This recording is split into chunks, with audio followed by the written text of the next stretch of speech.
మరికొద్ది గంటలోనే ప్రమాదం జరిగిన ఎస్ఎల్బీసీ టన్నెల్ ప్రాంతానికి రెస్క్యూ ఆపరేషన్ టీమ్స్ చేరుకుంటాయన్నారు Munugode MLA Komatireddy Rajagopal Reddy. SLBC tunnel ద్వారా నల్గొండ జిల్లాకు సాగునీరు అందించడానికి జిల్లా మంత్రులు ఎంతో కృషి చేస్తున్నారన్నారు. ఇక ప్రమాదం జరిగిన ఈ సమయంలో ప్రతిపక్ష బీఆర్ఎస్ రాజకీయాలు మాని సహాయక చర్యలో భాగం కావాలంటూ ఆగ్రహం వ్యక్తం చేసిన కోమటిరెడ్డి రాజగోపాల్ రెడ్డితో ఐ న్యూస్ ప్రతినిధి ఏవై స్వామి ఫేస్ టు ఫేస్.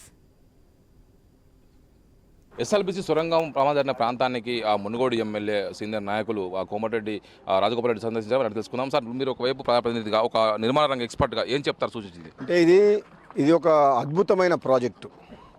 44 కిలోమీటర్ల సొరంగ మార్గం అనేది ఈ ప్రపంచంలో రెండవ అతిపెద్ద ప్రాజెక్టు. దీన్ని ఆనాడు కాంగ్రెస్ పార్టీ ప్రభుత్వం ఎంతో ప్రిస్టేజ్గా తీసుకొని స్టార్ట్ చేసి దాదాపు 34 కిలోమీటర్లు కంప్లీట్ చేసింది.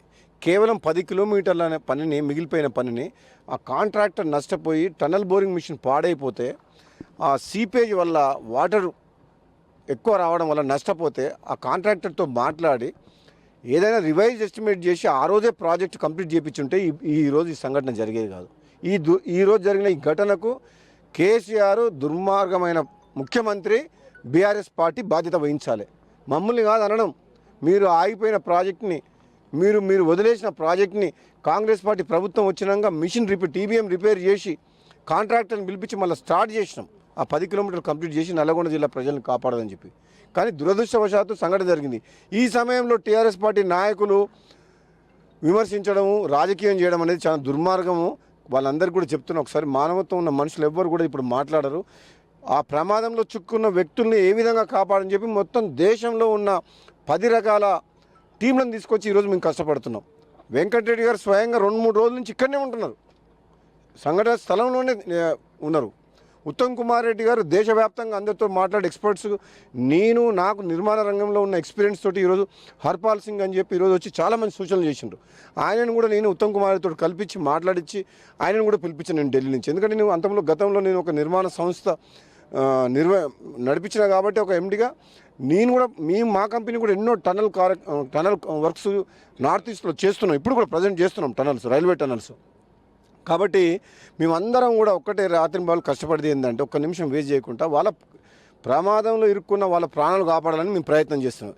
ఈ తరుణంలో వీళ్ళు రాజకీయంగా విమర్శలు చేయడం కరెక్ట్ కాదు. హరీష్ రావు గారు, మీరు కూడా ఒకసారి ఆలోచించండి.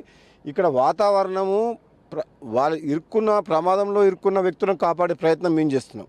దయచేసి మీ ఇక్కడికి వచ్చి ఇక్కడ వాతావరణం పాడు చేయొచ్చు. మీరు మాకు అండగా ఉండండి, ప్రభుత్వానికి అండగా ఉండండి. ప్రమాదంలో ఇరుక్కున్న వ్యక్తులను కాపాడే లక్ష్యంగా ముందు పోతున్న ఈ తరుణంలో దయచేసి రాజకీయ విమర్శలు మానుకోండి అని చెప్తున్నాను. ఒకవైపు మీరు చెప్పండి, ఇప్పటికే ఉమ్మడి నల్గొండకు సంబంధించి ఒక జీవనాడిగా దీన్ని చెప్పుకోవచ్చు. ఈ ప్రాజెక్టు పదే 30 ఏళ్ళుగా నానుతూ వస్తుంది. ఇది లేట్ అయితే ఇంకా ఇబ్బంది అయ్యే అవకాశం ఉంది కదా? 100% ఇది ప్రాజెక్టు మేము కంప్లీట్ చేస్తాం. కాకపోతే ఇప్పుడు మా కళ్ళ ముందర ఉన్న లక్ష్యం ఏంటంటే ప్రమాదంలో ఇరుక్కున్న వ్యక్తుల్ని కాపాడడం, ప్రాణాలతో బయటికి తీసుకురావడం అనే లక్ష్యంతో పనిచేస్తున్నాం.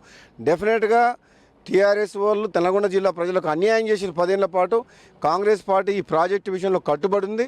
కాకపోతే దీన్ని తప్పకుండా ముందుకు తీసుకుపోతాం. ఇప్పుడు మా ప్రమాదంలో ఇరుక్కున్న బాధ్యతలు కాపాడే లక్ష్యంగా ఈ టైంలో మాత్రం అదే మాట్లాడతాం. ఇంత టైం పట్టే అవకాశం ఉంది బయటకు రానికి? తొందరనే. ఇప్పుడు మేము ఈరోజు నైట్ కూడా నెక్స్ట్ ఆపరేషన్స్ అయితే ఆల్మోస్ట్ లొకేషన్ యాక్సిడెంట్స్ 40 మీటర్ల దూరం వరకు పోయిన. ఇప్పుడు నేను కలెక్టర్ గారితో మళ్ళీ ఇక్కడ ఉన్న అధికారులతో నేను లాస్ట్ 2 అవర్స్ నుంచి ఇదే మాట్లాడుతున్నా. వాళ్ళు క్లియర్గా ఎక్స్ప్లెయిన్ చేసి నాకు కూడా నాలెడ్జ్ ఉంది కాబట్టి తప్పకుండా ప్రమాద స్థలానికి ఇంకా ఒక 12 to 24 అవర్స్ లోపల అక్కడ రీచ్ అవుతాం. Thank you. ఖచ్చితంగా దీనికి సంబంధించి త్వరలోనే ఆపరేషన్ పూర్తి చేస్తాం. మరికొద్ది గంటల్లోనే అక్కడికి వెళ్ళి ఆపరేషన్ పూర్తి చేస్తామని చెప్పేసి కూడా ఒకవైపు కోమటిరెడ్డి రాజగోపాల్ అంటున్నారు. మరోవైపు దీనికి సంబంధించి ప్రతిపక్షాలు ప్రధానంగా టీఆర్ఎస్ పార్టీ రాజకీయ ఆరోపణలు మాని వారి బాధితులను రక్షించడం కోసం పాటుపడాలని చెప్పి ఆయన సూచిస్తున్నారు. కెమెరామెన్ నవీన్తో A Y Swamy, I News, SLBC నుంచి.